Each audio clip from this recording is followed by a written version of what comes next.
Hey, good morning. Now, wouldn't it be amazing if your dog would come back to you when you called them at the dog park or the dog beach?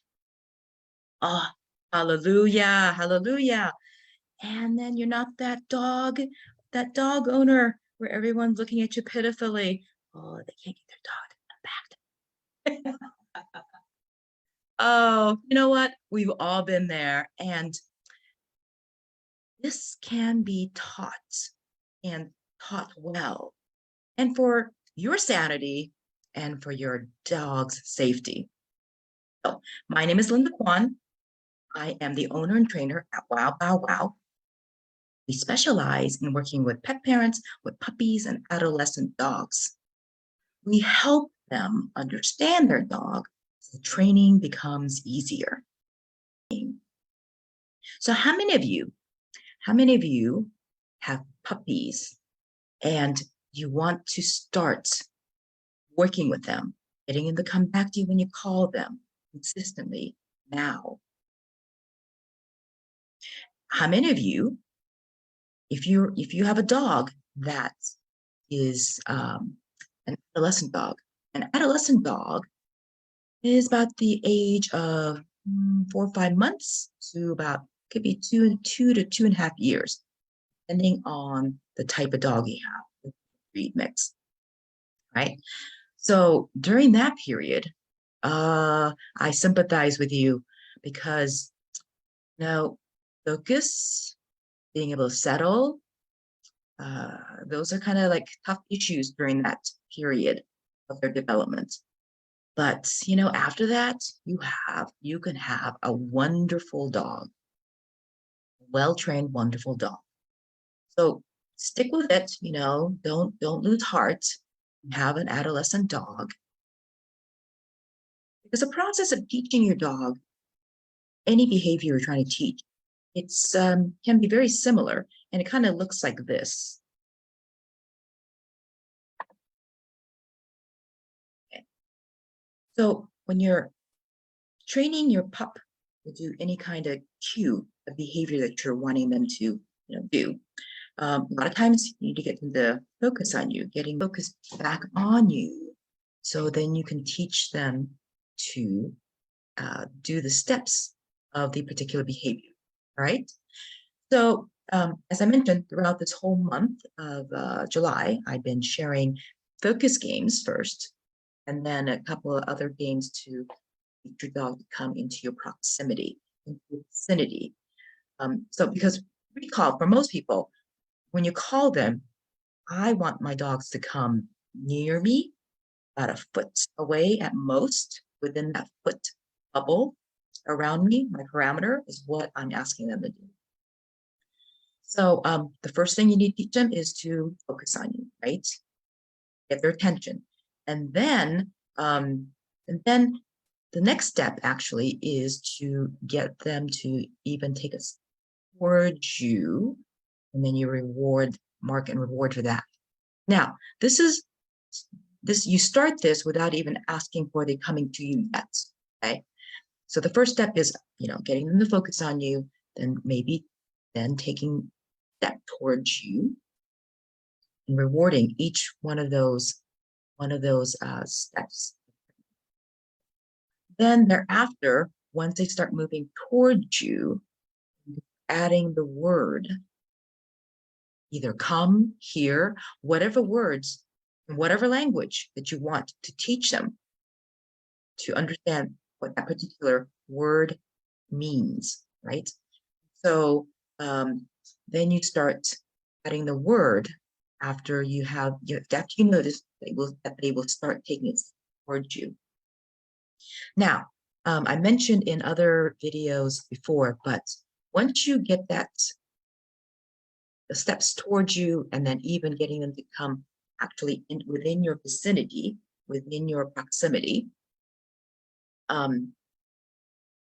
you then need to step it up in different areas and or different locations, or in our case, most likely you probably started training them in your home, which I highly recommend.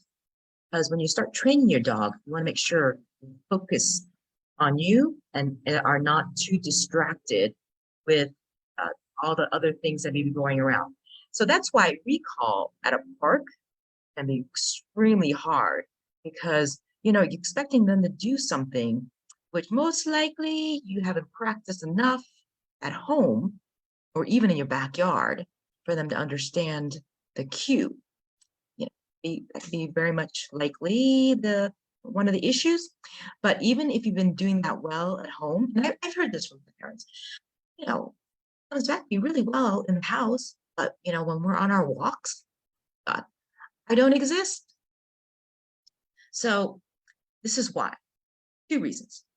Generalization of the cue, which means unlike us, they can learn a specific behavior in a certain location or in relation to you in a certain position. But when you go to a new place, you may have to reintroduce it to them in that context. For example, when I teach sit, and my pet parents teach sit, a lot of times we're asking them to teach them to sit in front of you. However, when I'm teaching them to sit as we're walking, right? As we're walking, we stop at a crosswalk. We want them to sit, possibly. You don't have to. Then that's sitting next to you, asking them to sit next to you when someone wants to come say hello instead of running up to them and jumping on them, manners with people. That's a sit next to you, not a sit in front of you. So you have to teach sit in those 2 different kind of positions, right? All right. So that's generalizing.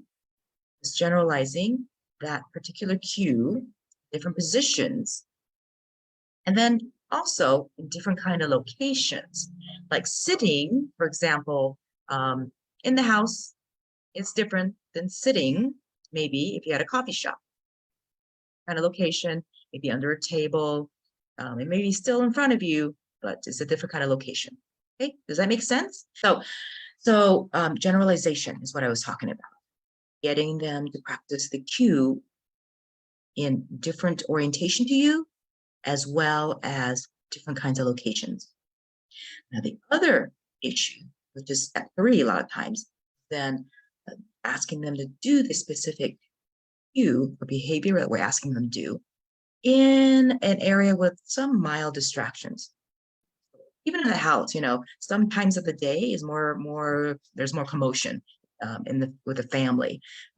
So, the dog may be like looking around, see what everyone else is doing when you're trying to train them. So, that's a distraction, right? Like if you take them in your neighborhood, again, parents tell me, well, they can sit or come to me in the house and even in the backyard. But oh my gosh, on our walks, no, nil, zilch, won't do it. So even in the neighborhood, I want you to practice as they're smelling something, and then you see them kind of finishing up. Can you tell when your dog is finishing up?